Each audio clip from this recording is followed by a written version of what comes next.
everyone, welcome to this video. I'm very excited for you because when I started, theory was something that really scared me. I didn't understand it. It just seemed like rocket science. And in this video, I want to demystify everything around chords. I want to teach you how they work, how to move them across the fretboard, how to understand them without theory jargon. Let's dive right in. Okay, first I want to define what a chord is. And we're going to start with a note. So a note is just one tone. That's a note, that's another note, that's another note, that's another note. Those are all notes. A chord is when you get several notes, at least two, and you join them together and you play them at the same time. So for example, 1 and 2, right? That's a chord. That's a very simple chord, a two-note chord. When we join more notes together, that's when we get chords. Now to start off, we're going to start off with a very common chord shape that you probably already know, which is the E chord shape. They probably taught it to you the first day and they said, this is an E chord. Okay, that's an E chord. What notes create that E chord? And I'm not going to use the name of the notes. I'm going to use colors to show you because I think it's a lot easier to understand. So the red color is on the 6th string, open, and we've got two more of those notes, which are on the 4th string, on the 2nd fret, and again on the 1st string, open.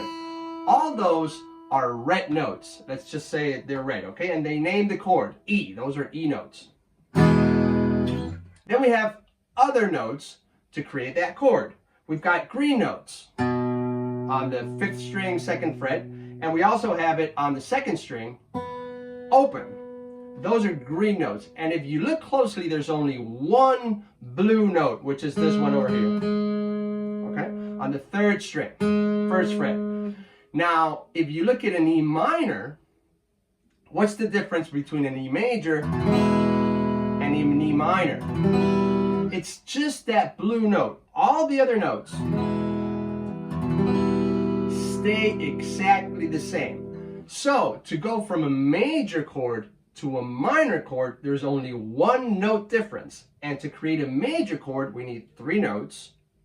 To create a minor chord, we also need 3 notes, but that blue note is going to move 1 fret towards the headstock. It's going to minorize. It's going to become sad. So major chords sound uplifting. They sound happy. They sound bright. Minor chords sound sad. They sound melancholic. See, major, minor. And the only difference is that one note from here to here. See how it already sounds happy, sad. So we minorize that chord shape. Okay, let's recap very quickly. So we know that a note is just one tone. We know that a chord is several tones played together at the same time, and that we know that to create major or minor chords, we only need 3 notes. Major chord, minor chord, 3 notes. The red, the green, and the blue. Now, if we only need 3 notes to create a chord, why are we playing 6 strings? Well, because we have 6 strings and we can play those 6 strings. But do you have to play every one of those 6 strings? The answer is no. You could play only 3 strings. As long as you play all of those 3 colors at the same time, you are playing that chord, that E major or E minor chord. So 3 strings, 3 tones, triad. Okay, so that's where the word triad comes from.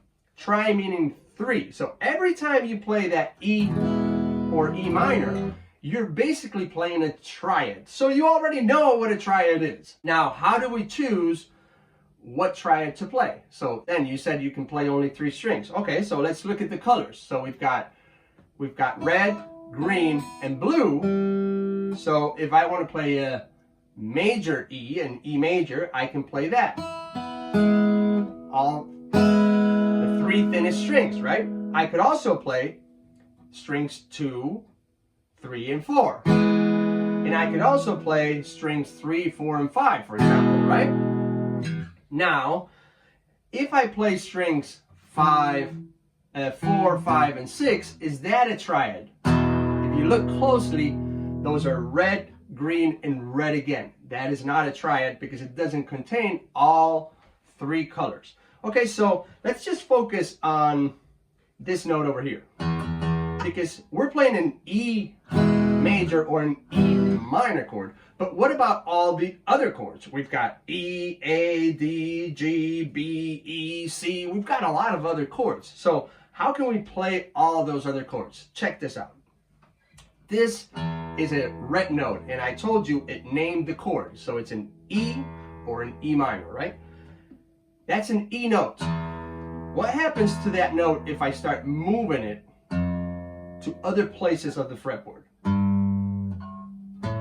Starts changing into other notes, correct? Okay, so what would happen if one note, if this E note changes to an F, for example, E, F, G, what happens if I move all of the notes together, all the notes that create that chord, and I move them 1 fret up in pitch?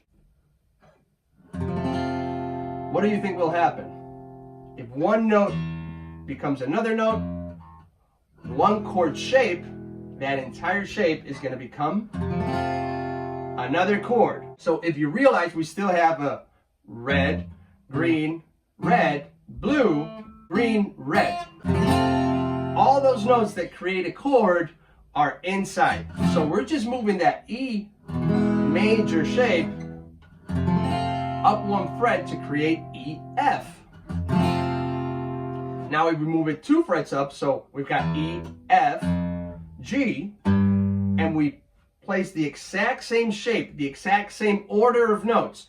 Red, green, red, blue, green, red. We've got a G chord. Awesome. Let's look. We said that this note, the blue note, made that chord minor. Okay. So if we use an E major and we glided it to an F major, if we get that blue note and we minorize it, that will become an F minor. Awesome. Oh, this is so cool. Okay, now if we get that E major, F major, G major, because this is a G, right? And we get that blue note again and we minorize it, we subtract a fret, G minor. Okay, so this is how chords are created, but it goes even further. What happens with triads? It works exactly the same. You already know this, and this is a triad, right? It's only 3 notes. So could we choose 3 notes and still glide them? Absolutely. So let's look at the E major shape again. And I'm only going to choose to play the thinnest 3 strings. So string 1, open, string 2, open, string 3, 1st fret. Okay? Now I'm gonna switch fingers to this. And now I'm gonna glide that shape. So these 2 strings open, I'm gonna go to the 1st fret. And this string on the 1st fret, I'm gonna go to the 2nd fret. So that's an F major chord using only 3 strings. Pretty cool, right? So look at this. I'm gonna play the full chord shape, all 6 strings, glide it 1 fret to create an F, and now I'm only gonna choose to play these 3 strings, right? And now I can move that E, F, G, A, B, C, D, all the other chords, because the shape is exactly the same. So what about the minors? So if this is an E, let's just play like this. E major, E minor, we get this note, and we minorize it, right? Making all of the 3 thinnest strings open. That's an E minor chord. Now if we move those 3 strings, those 3 notes, up 1 fret, that's an F minor. G minor, A minor, B minor, C minor, D minor. all the other minor chords. So with one shape, you can glide it all across the fretboard and play all the other chords. Pretty cool. But, okay, so now we know how to play every single chord with one shape. You maybe can't play a full bar chord, but you can play this one, right? All across the fretboard. So now with one shape, with the E shape, we transform it into an E minor shape. We can play all the major chords, all the minor chords. So what happens with all the other shapes? The A shape, they taught you that too, right? The C shape, the G shape, the D shape, the A minor shape. Go to video 2 and I'll show you exactly how all the other shapes behave and how they work.